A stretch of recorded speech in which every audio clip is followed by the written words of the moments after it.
is an Unspoiled Network podcast. This is Spoil Me, covering Broadchurch, Season 2, Episode 3. In this episode, so it turns out that Alec does indeed think that the woman whose name I can't remember, she's a suspect, okay? Y'all know. Welcome to Spoil Me.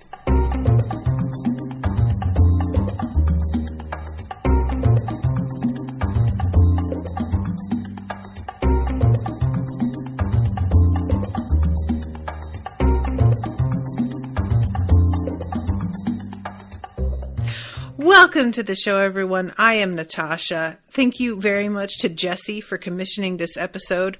Hi, Jessie. Sorry for fucking that up. Claire, thank you. Jessie's in the chat helping me stop drowning. Appreciate you coming to my rescue. Claire. She just doesn't strike me as a Claire. I don't know why. She looks like a Melissa or something. Yeah, so Alec thinks that she's a suspect after all. And this episode, man, this is one that really made my blood pressure go up. This was rough. I don't know where to start. I'm just going to start from the beginning. So we open right from where the last episode ended, which is Alec sprinting up and down the neighborhood trying to figure out where Lee and Claire went. And I had postulated the theory in the last episode that maybe they hadn't even left the house. And it seems that that is not the case. We find out, actually, that Lee Ashworth found the cameras that were running and turned them off. So this means that there was nothing really gained by this little experiment that we know of so far. I am really curious. I don't know what to think, guys. I know that that's really not the point, like me figuring it out right now. But every episode, of course, I'm going to have to check in and give you all a prediction on whether or not I think Lee is guilty, whether or not I think Claire is guilty. And the truth is, at the moment, I have no idea. There's a big part of me that thinks he's not. And yet, the way that he's behaving is so erratic. And at the same time, I'm like, yeah, he got accused of murder and had to flee the country. Like, you would be erratic. And he also, comes to Alec with apparently piles of research that he's done, which doesn't seem like something a person who is innocent or who isn't innocent would bother with doing. This is sort of, we're getting into fugitive syndrome here. Those of you who know that movie. Claire is the one that feels the most suspect to me, but this show has, in the previous season, set us up to look at somebody as suspicious. And then it turned out that was super wrong. And we, as much as it was understandable we would make that mistake, we were way off. And I can't tell if they're going to try and do something similar again and totally misdirect us, or if they're doing something different and they're going to be like, yeah, we're kind of letting you figure out who it is because of their suspicious behavior, and we're going to slowly dole out the puzzle pieces so that it goes sort of the opposite of the last season, where we're given puzzle pieces until we figure out eventually who it is, and we still don't really know why they did it until they finally tell us. This is going to go backwards, where you start out with kind of knowing more or less this person's the most suspicious, and then instead of it being, I feel like that's the smart way to go when you've got a mystery series and you've already done things one way. You've got to kind of approach it the opposite way the next time, or else it just starts to get stale, right? Like, this was part of my problem with something like Westworld, where The first season was just a flawless, gorgeous season of television with a beautifully set up mystery. A lot of like weird misdirects or half-truths that wind up coming together later, and you're like, oh my God, of course. But then the second season comes, and they tried to sort of do that again. And you can't do that again because everybody's looking for the same sorts of tells that they didn't know to look for the first season, and that's why it worked in the first season. But now, once people have figured out your little game, you can't do that all over again. You know, it's the same as trying to pull the same con on the same mark a second time. You just don't do it. So these writers, I've really, I'm believing that they know what they're doing, and therefore I keep second guessing that Claire is really the one, because it's just like it just feels too obvious. But on the other hand, I'm like, the fact that it's obvious may be the exact reason they've decided to go this way, because that's not really the point this time. Who did it isn't exactly the thing. It's more supposed to be like another examination of the way things fall apart after a murder and why that happens and how it happens, but from a different direction, the aftermath, I don't know. Anyway, I'm sorry. I completely lost my train of thought there, but I just wanted to, every episode I have to do the check-in, and I'm not working with particularly more information this episode than I did the last, except for the fact that Lee has been out here doing his own investigation, and that Claire's story is continually changing. And the thing with her story changing is it could be explained by the fact that maybe she was being abused by Lee. It's really hard to know, because people who have been abused, they will keep secrets for a long time just because they're afraid of the reflection on their partner, and they don't want to be held responsible by their partner for telling their business to people. So her deciding that she's not going to tell the police the truth, right out of the gate, when she had initially provided him with an alibi, that doesn't surprise me. The fact that her story is changing doesn't surprise me in and of itself, but it's the fact that it's changing now after everything is said and done that I find really puzzling, because what does she stand to gain by keeping secrets at this point? Unless it's something personal and not on Lee's, not for Lee's benefit, but for her own benefit. I just... Anyway, all right, backing up. So, Alec comes in here and he yells at Miller, says, "What's the point of you, Miller?" Screams at her, really screams at her. "Give me your keys." And she rightfully is like, first of all, you're not supposed to drive. Second of all, this is not my fault. Don't put this on me. I am sick of everyone putting their shit on me when I am not responsible for it. I am sick to the back teeth of taking flack for shit I haven't done. He doesn't even answer her. That's the part that I find the most infuriating about this scene. He doesn't even respond to what she's saying. He is so single-minded about the fact that he wants her fucking keys and he is intending to find this guy, that he addresses nothing about what she said. And as much as I totally sympathize with that, because I am somebody who, when I'm in the midst of doing a thing and I have a sense of urgency, I will get that shit done. I can be very single-minded as well, to the detriment of people around me. I will freely admit, I can be very thoughtless because I'm so focused that I just am plain inconsiderate, and it's a real character flaw, but it's really hard to watch it from the outside happening to somebody else, especially because we know what Ellie's been through. And that scene out there with Beth, there was absolutely nothing that she could have done. And that, the whole thing with Alec flipping out on her, we see Beth shoving her.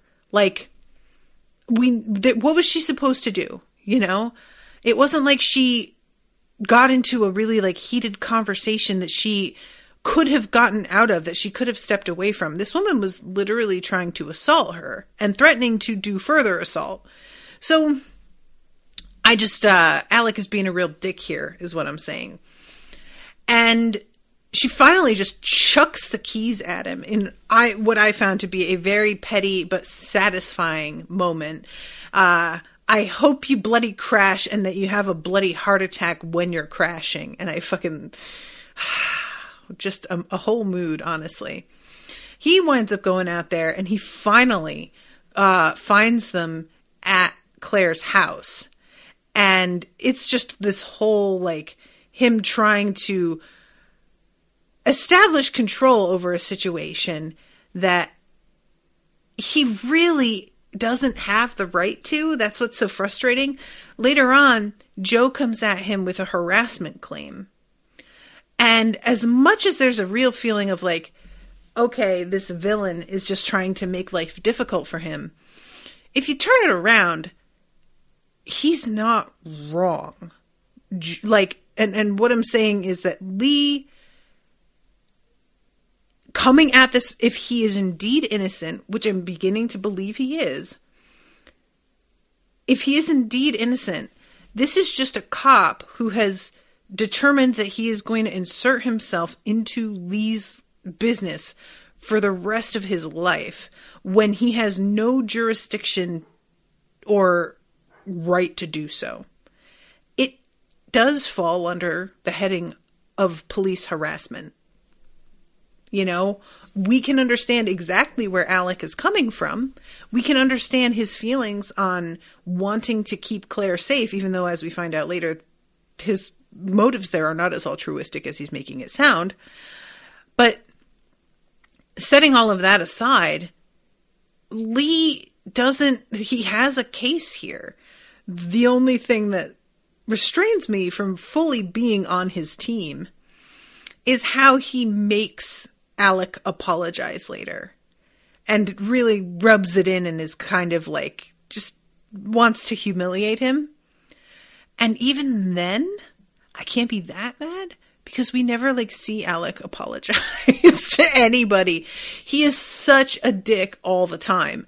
And Lee is like the only person we've seen who ever has had like the leverage, I guess, to force him to apologize for being shitty. And it's honestly, I'm not super mad about it. It is pretty satisfying to look at him being forced to apologize, even if it's like to somebody who's highly questionable. Nevertheless, I feel it, you know? So, all right, let's go back to, there's this whole scene where, Beth is trying to get home. She's in labor and Ellie just straight up will not listen to Beth's protestations and is like helping her. And again, with just Ellie being such a better person than me, I just, this is the mark of a really good person. For me, Beth can figure it out. I don't necessarily bear her any ill will, but she'll figure it out. Ellie is looking at somebody who was previously a very close friend, who has a mistaken idea about her and is choosing to be compassionate instead. I deeply applaud that. It ain't for me, but I applaud it. Good for you. I'm glad that there are people in the world like this because they make up for the me's that are out there. So, yeah, this moment, I love her calling Mark and saying he's on voicemail. I'll call Lucy. Maybe she can drive you to the hospital. And she's, arguing about having a home birth. And finally, she yells at Ellie, just go away. And Ellie says, hey, look, you stupid cow. I'm trying to help you. You're having a baby and you can't even walk now. Lean on me. And Beth replies with, I don't want you here. And she just says, well, tough shit. Which was great. What I adore about this show, though, is how uncompromising they are. Because later on, after the birth is complete, you're hoping that this will have softened things between them. It has not. Beth goes right back to, I don't want her here. And it's really awful because you can see that Ellie sort of hoped also that maybe this moment would have done something to like bring them close together again. And it clearly didn't happen. And you can see her again warring with this like desire to be compassionate and also her own profound disappointment. And I'm sure her irritation with Beth. I'm certain that that's a factor. And it's just really like, it's one of those things that, again, I admire the show's writing here. Because if this were a different type of show, that's absolutely what would have happened. You know, Beth would have like, maybe not forgiven her, but this would have afforded them a moment alone where they were able to finally talk, and maybe Beth would be more open to listening, and all of a sudden things would change and she might be more receptive. And I'm not saying that that's not in their future at all, but it's too soon, you know, it's, and her happening to be there during a moment where Beth was particularly vulnerable. That's not a magic bullet for fixing all of the, you know, like it just wouldn't work. And I appreciate them not doing that, as tempting as that may have been. Or not, you know, maybe they had no interest in doing that and it was no problem at all for them. I don't know. So, okay, then where do we go? Oh, right. So then we have the scene with, Charlotte. Is that the name of the, lawyer? And they are talking about what they are going to do for building their case now that the confession has been thrown out. And they're debating on whether or not they even want to bring Ellie on the stand. Because the fact that she's the one who beat up her own husband, you know, it could go either way, her evidence and how that went down. The way that she's able to handle herself. This is the kind of thing that I am very curious about. Now, again, you guys, I don't know how different things work in the United States versus how they work in the UK. And I'm not sure if it's different depending on the type of case that you're dealing with. But I mentioned the last episode how I was like sort of surprised that when Charlotte, as long as I got her name right, is asked to come to Beth and Mark's house, that she says it's inappropriate that she's there and that she should leave. Because as far as I knew, it was not against the rules to sort of coach people that were going to be on the stand and give them some idea of what it is that they're going to be facing.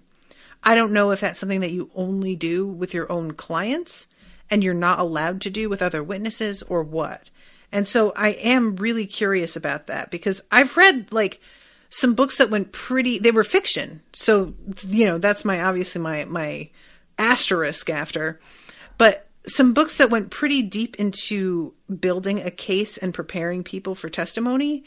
And one of the things that was a common practice in a couple of them that I read was preparing people for aggressive, malicious cross-examination, asking them questions that they were not prepared for, that they didn't consider, and getting them ready to be put under a microscope and made uncomfortable so that they know how to react to that.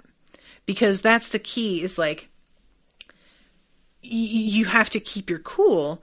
And how can people keep their cool if they really had no idea going into a session that somebody was going to take things in a certain direction?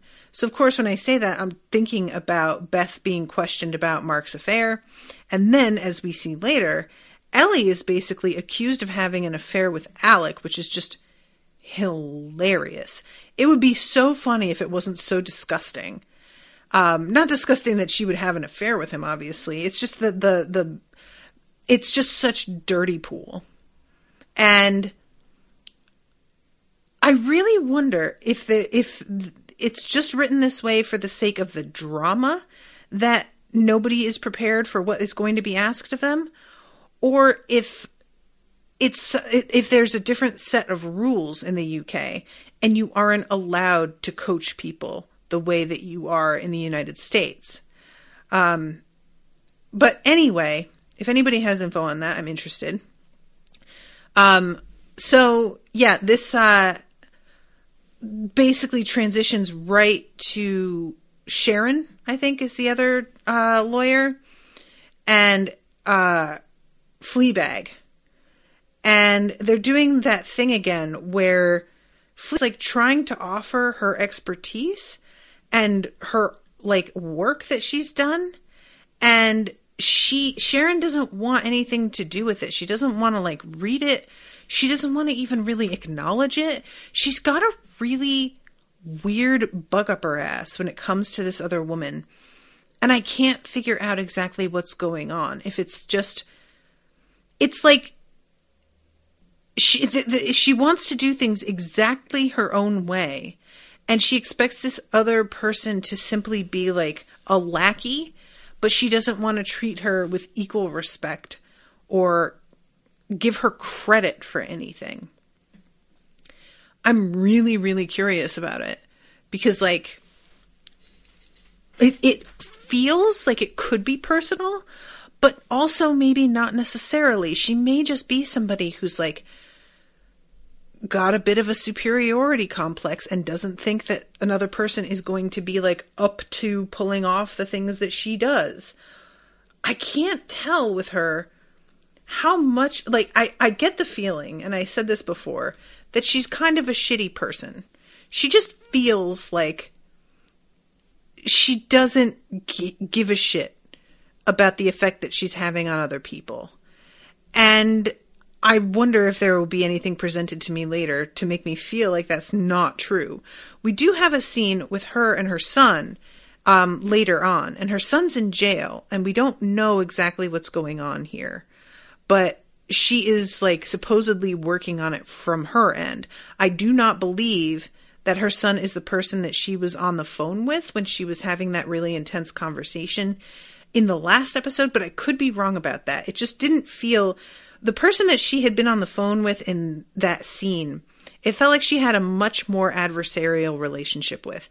When we see her with her son, it feels like they are closer and that he trusts her slightly more, that it's warmer between them than it was between her and the other person she had been talking to. And I'm wondering if the person that she was talking to in the previous scene is maybe responsible for her son being in jail now, and that's part of like what's going on. But yeah, her son is just really like, it feels like he's trying really hard to be optimistic about his future here, but that it's sort of not coming naturally to him. He doesn't really seem... He wants to trust her, but you can feel that he is expecting the worst a little bit. But I'm going to come back to that scene because I want to go over it while I'm like looking at their dialogue to make sure that I haven't missed anything. So yeah, this is when she says, Abby, I'll do my own prep, and is just sort of aggressive. Can you make your own way to the court in the morning? I've got an appointment first thing.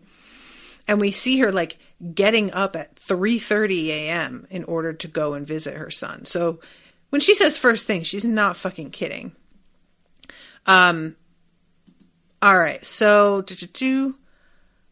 okay, we have that's right. This is when, after Alec gets to the house and he, gets basically thrown to the ground and stepped on by Lee, he gets right up in Claire's face and screams at her like, what are you bloody doing? Why did you bring him here, the one place he doesn't know about? She says, I had no choice. You put cameras in there without telling me. And he says, I wanted to know what he'd say. And she's like, oh, so you didn't trust me to tell you the truth about what he was going to say. And really, no, he didn't. And he basically admits that he didn't when he pulls out the envelope that was sent to her P.O. box. She acts like she doesn't even know what it is. Like her chin twitches a little bit. But she's like, don't know. And he opens it and shows her the pressed bluebell inside. And she says, it's a bluebell. It was sent to me like that. To an old post office box I used to use. And when I did mail order hairdressing products. And she sits down and he asks who sent it. What does it mean? Why did you keep it? And she won't answer him. I don't know who sent it. And get out. I don't want to see you. And he says, if there's anything you've not told me about what happened with you and Lee, now is the time. She says there's nothing. But it really looks to me, looking at her face, that there definitely is. And we cut to a memory of her shoving him and saying, what have you done? What have you done? And she shoves him again. And it, like, you know, I've said, it might be that she was the abuser in the relationship. I don't know. It looks like she's shoving Lee. Maybe it's not, though. We're only seeing really like a shoulder.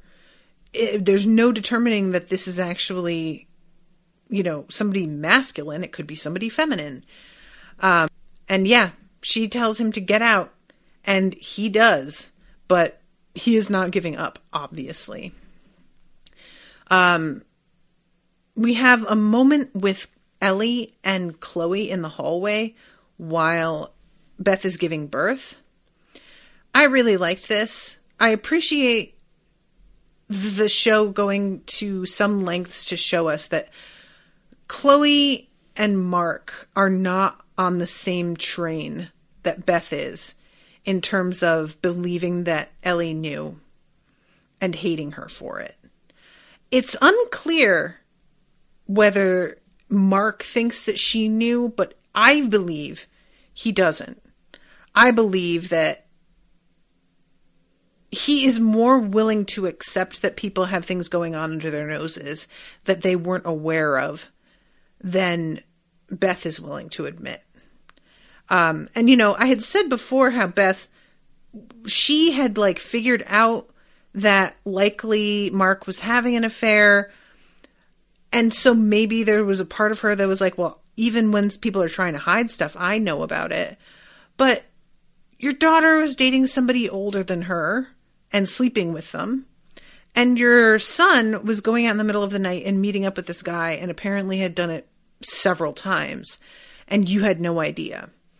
So trying to act like you know everything that's going on in your home isn't exactly truthful either. And I think maybe this is, as like, you know, I'm beginning to process exactly how Beth might be feeling a little bit more fully.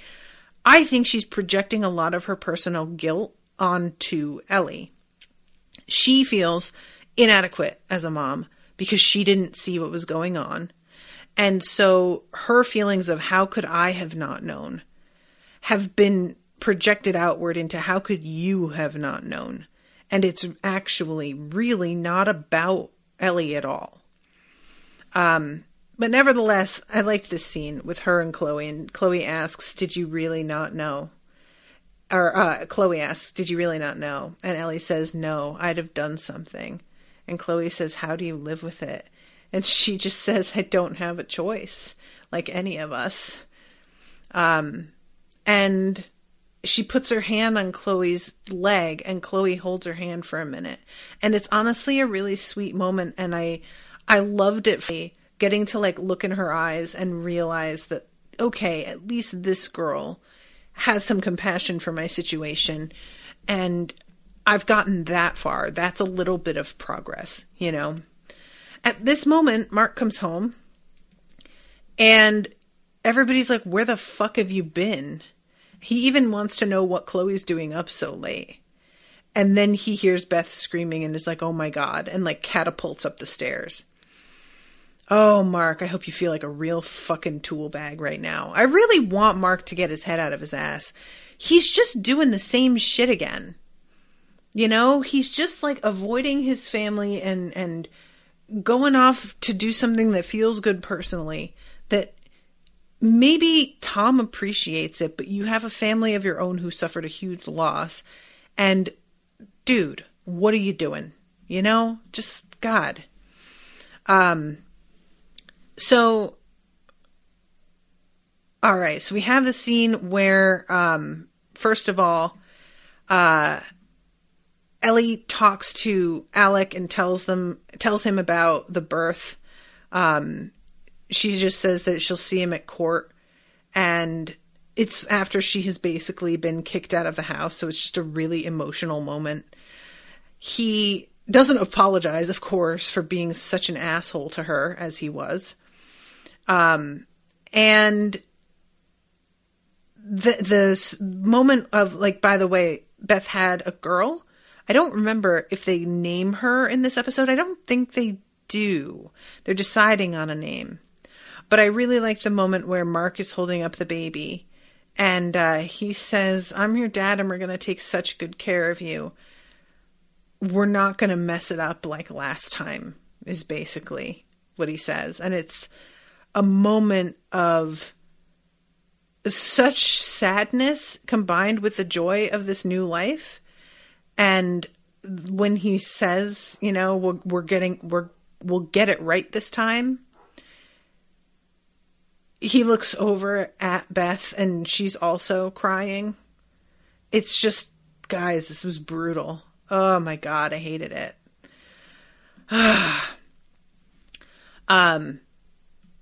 Okay, so, oh, right. So then we have the moment of Alec looking over the case file about everything that happened at Sandbrook. And it's a weird moment because he's just in a t-shirt. And I feel like even in moments where he's been like casual, allegedly, he isn't wearing a t-shirt. So this moment I was just like, what's he wearing? What's going on here? He has glasses and he just looks like a different person for a minute here. But he winds up getting interrupted because he has been summoned to this farm due to complaint, which we will see a little bit later. The farm looks so idyllic, and we see Lee calling Claire from bed, and Lee is laying on his bed with his like arms behind his head with no shirt on. And I was just like, if you could stop looking so damn good, it would just be really convenient for me, sir. I would really appreciate it. There is something about a man with his arms behind his head so that you can see the muscles of his like biceps and his chest and the pit hair. I swear to God, that is the sexiest shit. I love it. A guy doesn't even have to be built for that to look hot. Like, it's just, you know, I feel like it's like the sort of thing of as like a girl bending over for guys, where it's like a girl just looks good bending over. She doesn't even have to look that good. And when you do that, you're just like, ooh, hey. And that's how I feel about guys in that pose. It's just like immediate turn on. It's really annoying. And this scene, he's, you know, telling her, I won't follow you. I won't do this or that. And I know he's supposed to be threatening. And all I can think is like, ooh, camera, go back. Ugh, judging myself. And eventually he says, but when you need me, I'll be here. And I was just like, stop it. Stop saying those things with your shirt off like that. It's very distracting. So the scene with Sharon, is that right? Sharon Bishop. And she's talking to her son. They're going back through witness statements. We're going to be seeing whether there's grounds for an appeal. You've got to stay positive about this. He says, I've got 6 more years in here. How do I stay positive? And she says, how is the food? And he asks, are you serious? Which I found to be the only correct answer. Why are you even asking that?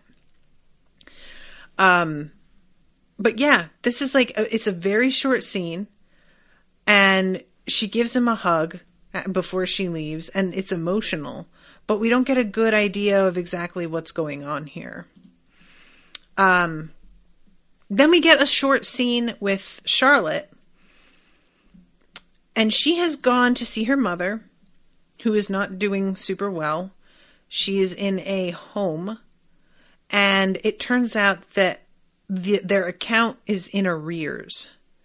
So she basically needs to pay up, or they're going to have to like surrender her mother's spot. And I don't know if her mother is part of like the reason behind why she decided to retire from law. Because remember, Maggie comes over and is just like, oh, look at you stewing in self-pity. I don't know if this is something to do with it. It really feels almost like the two of them are related, but I don't believe they are. But there's a sisterly sort of quality between the two of them. And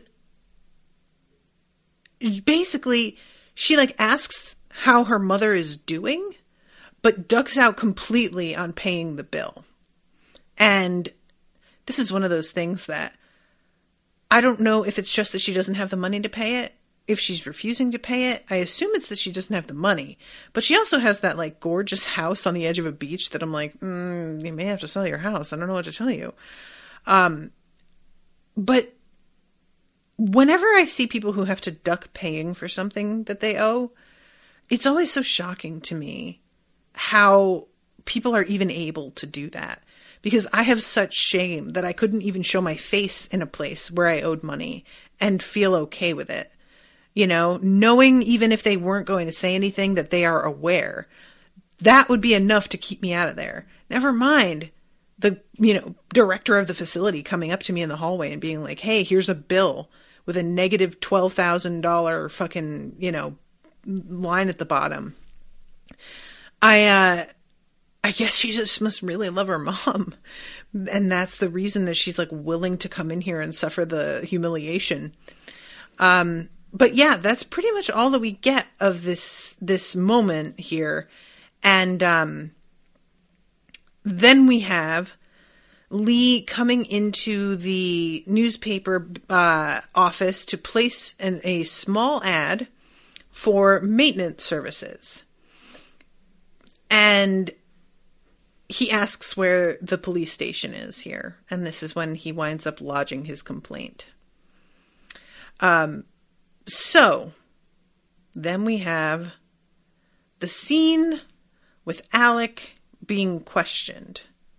Is it Alec?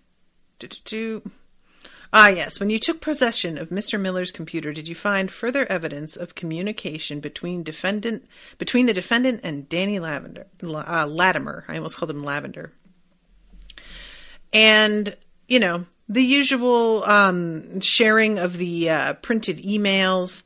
And basically, what this defense attorney decides that she's going to do when she cross-examines him is make it questionable whether or not Joe was the one who actually sent those emails.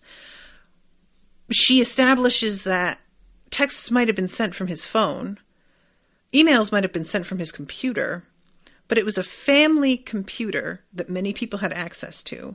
It was a phone that could have been picked up by anybody and used. This kind of thing. And while technically that may be true, I cannot imagine this is effective regarding the jury's perception. This is the kind of thing where I'm really unsure, because I would say previous to the last 5 years of my life, I had a slightly higher estimation of the average person's intelligence. And nowadays, I'm not as confident as I used to be that I know what people will fall for and what they won't. So to me, the assertion, well, anybody could have picked up his phone. Anybody could use that computer. That sounds so hollow as to actually make me more likely to believe the other story than if you had said nothing at all. But I can't tell if that's just me or what.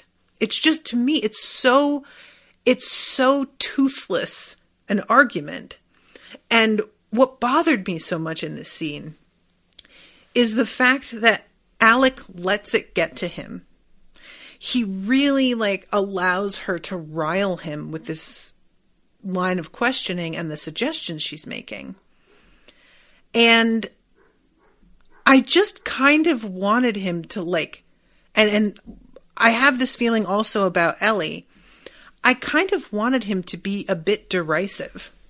I wanted him to be like, ah, yes, certainly. His wife probably wrote those fucking emails. Like, some, basically being maybe not necessarily sarcastic, but pointing out the absurdity of it.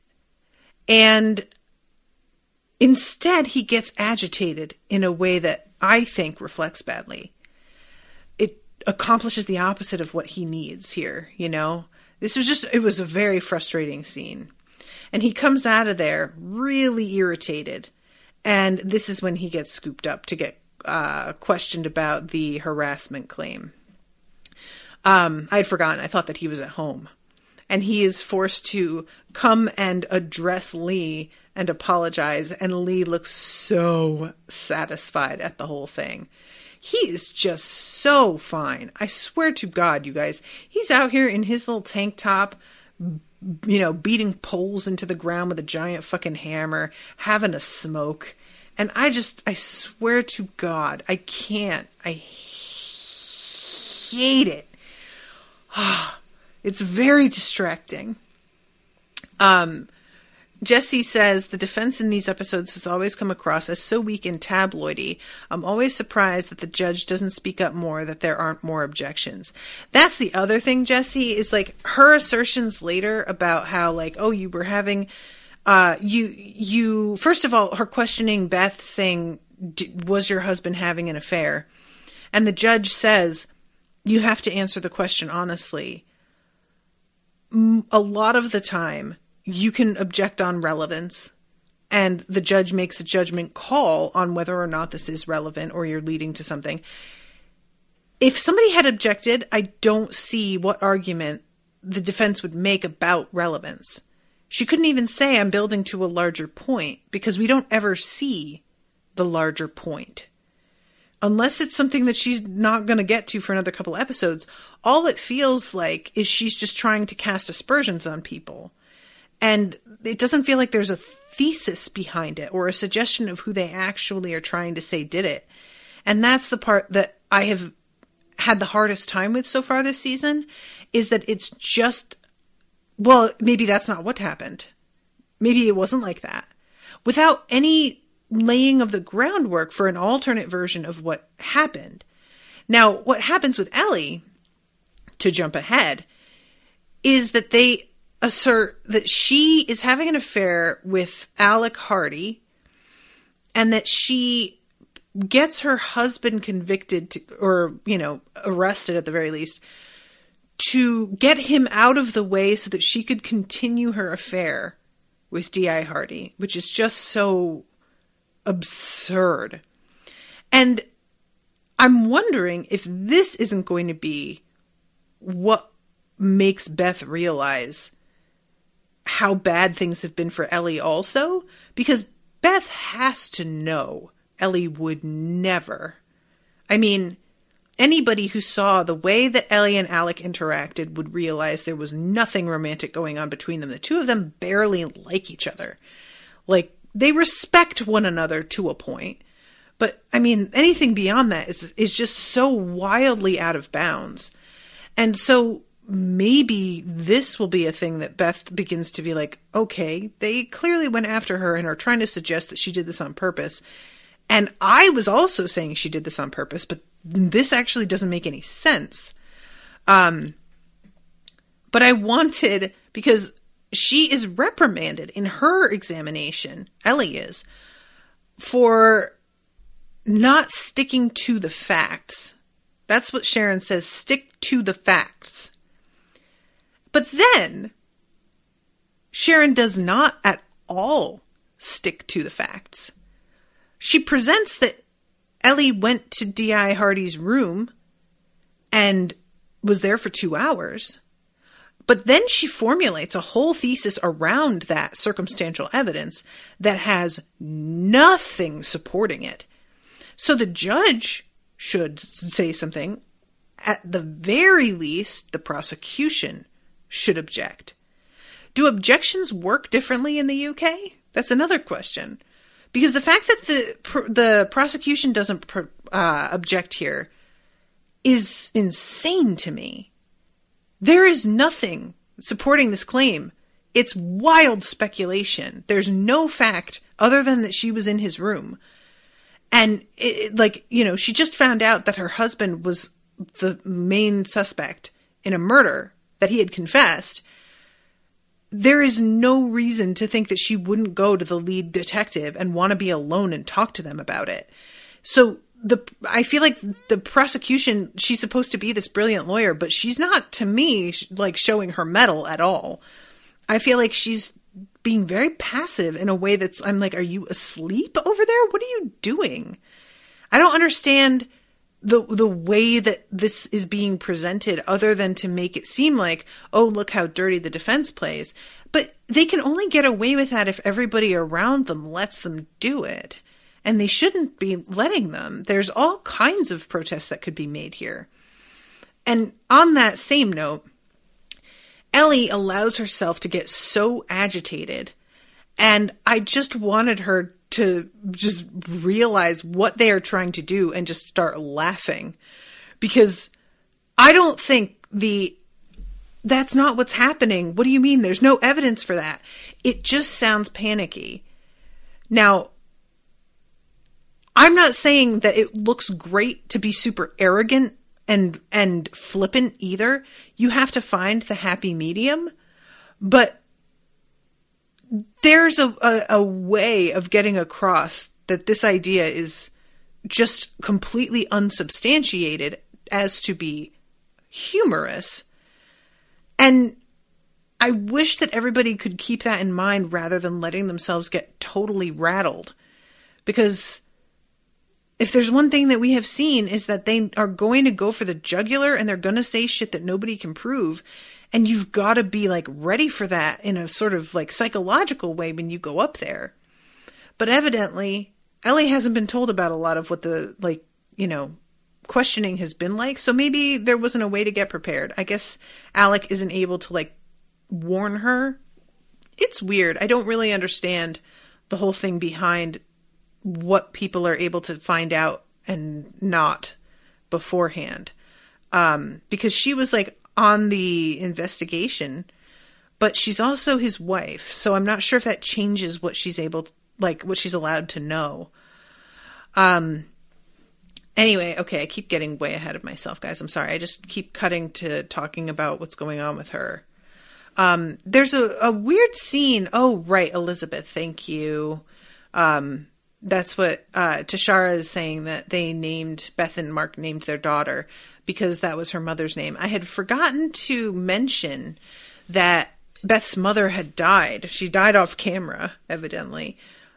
Which, I mean, that's fine. Her mother was kind of a nothing, so I don't really feel the loss of her at all. But yeah, that's supposed to be why they named the baby Elizabeth, is in memory of her mother. And Paul comes up and he's trying to anoint the baby, not really anointing, but just sort of blessing.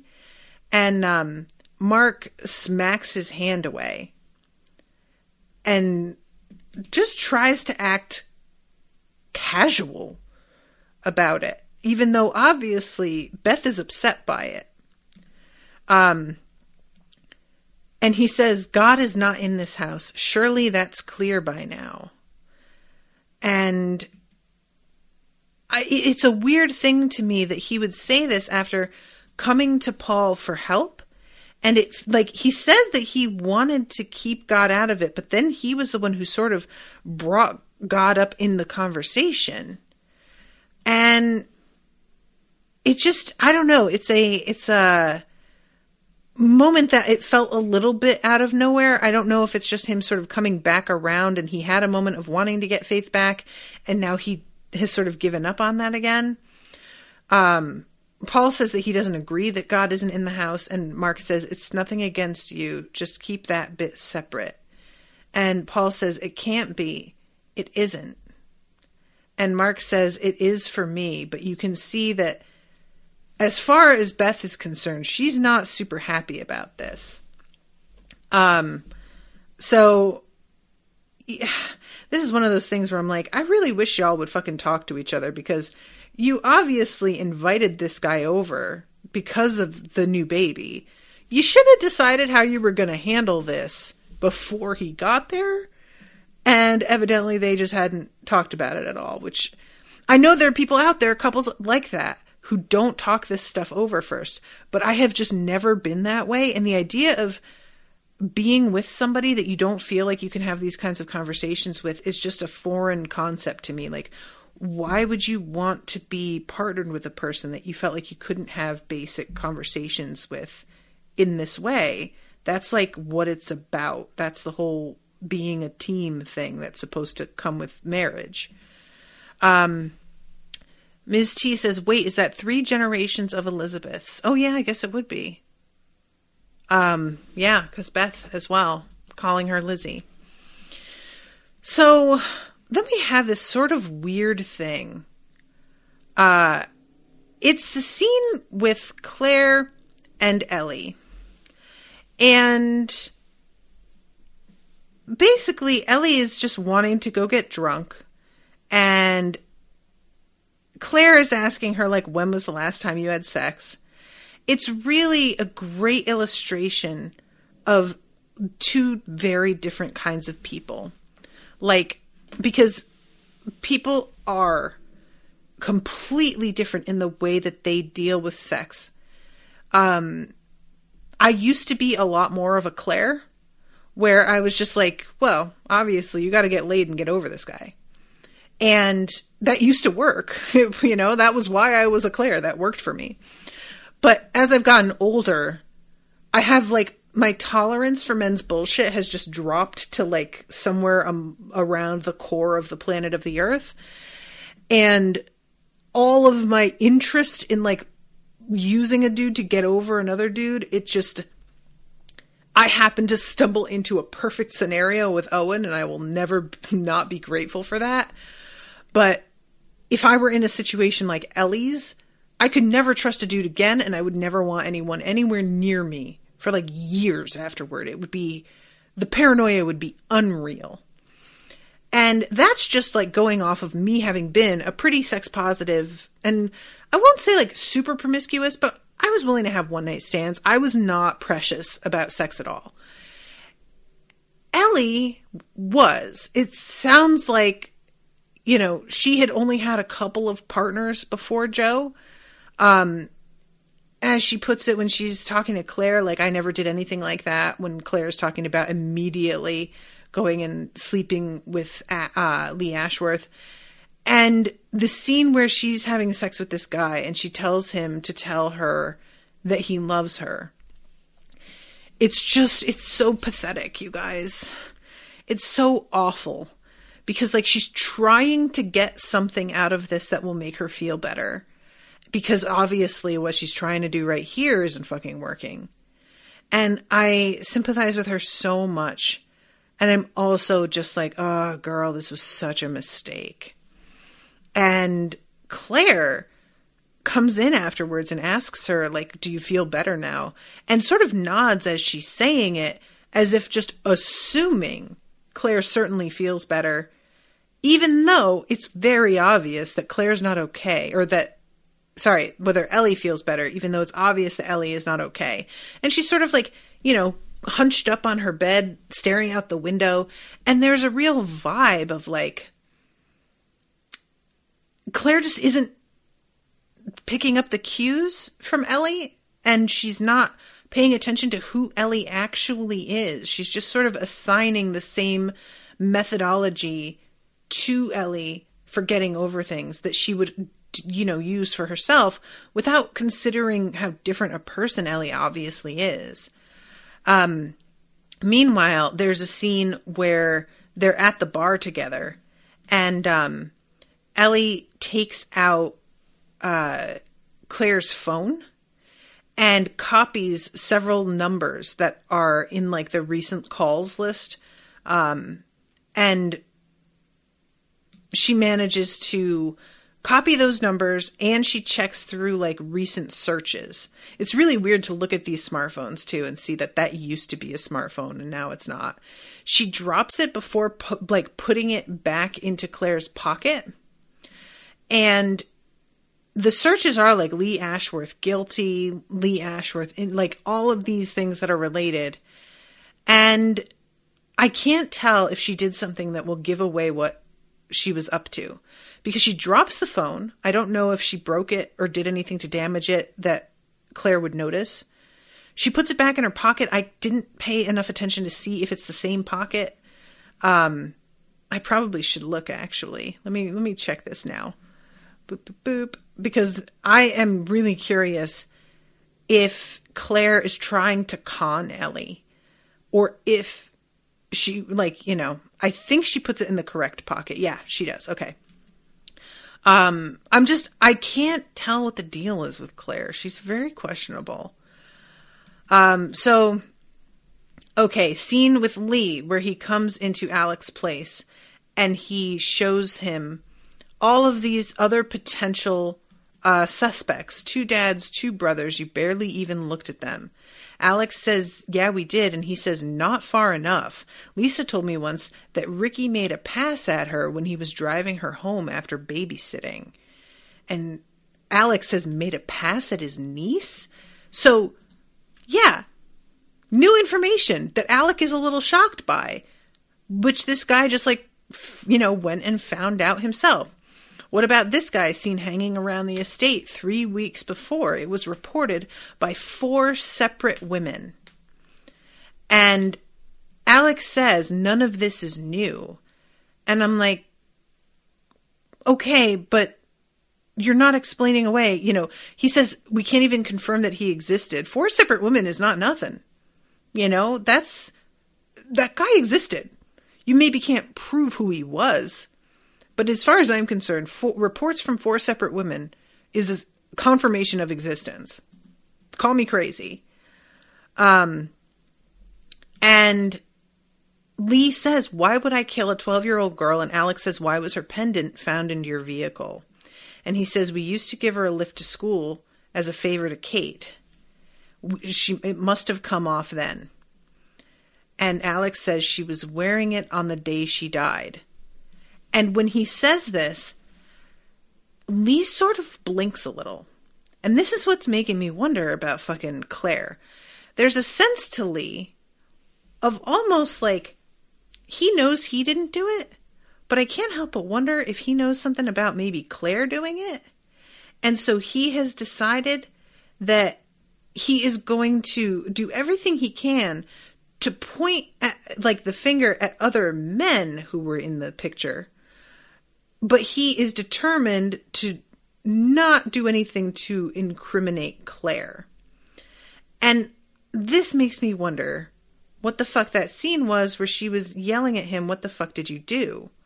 Because it comes across in a vacuum, knowing what we know, as a woman like yelling at her husband because he killed somebody. But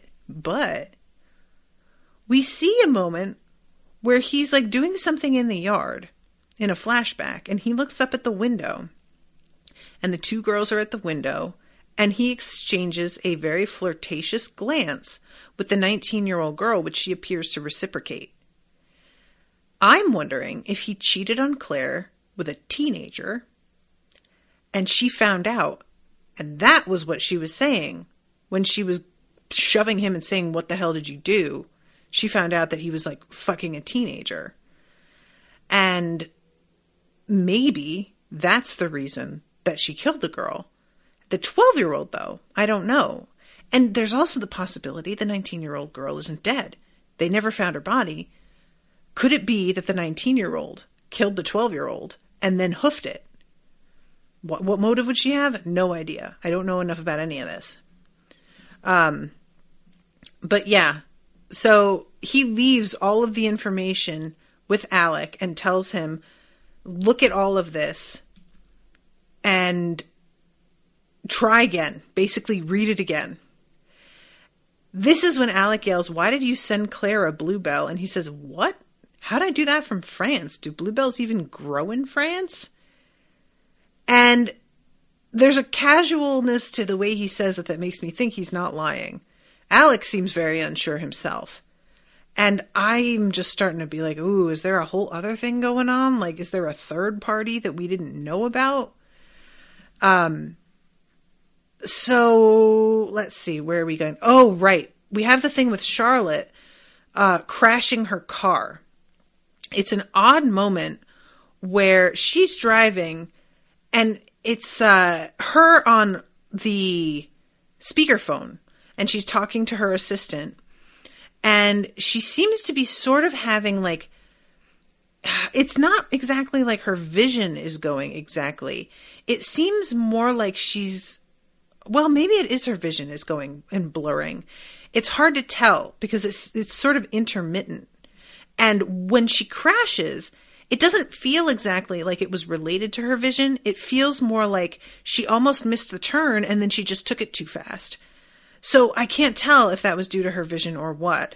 But this crash scene, I have like had moments like this myself of like going too fast and thinking that I had really almost spinning out because I took a corner too quick.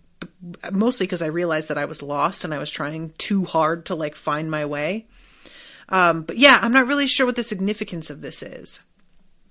Oh, right. And I forgot to mention the conversation between Claire and Ellie ends with Claire telling her that he drugged her and that when she woke up, he was cleaning the whole house.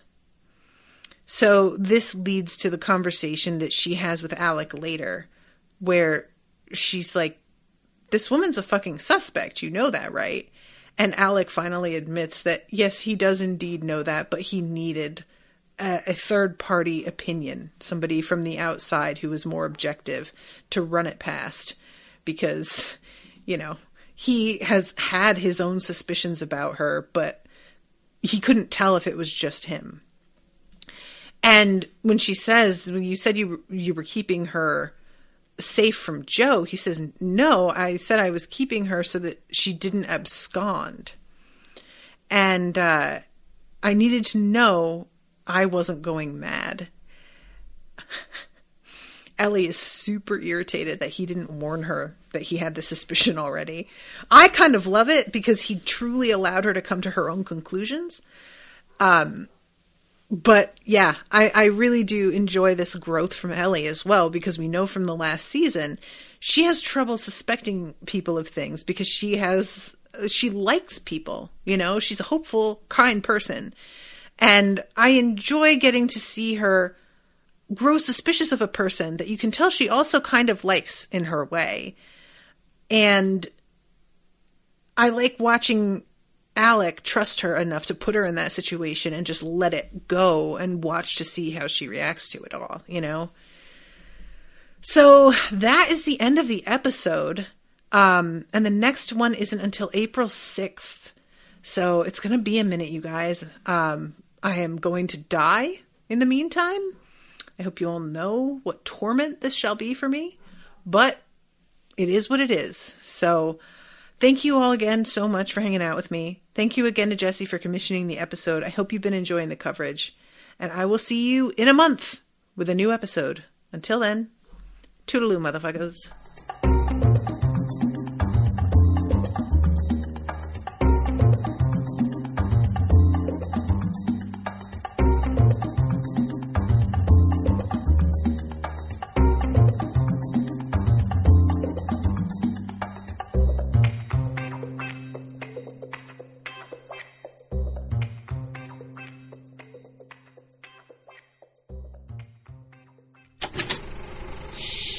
That was an Unspoiled Network podcast.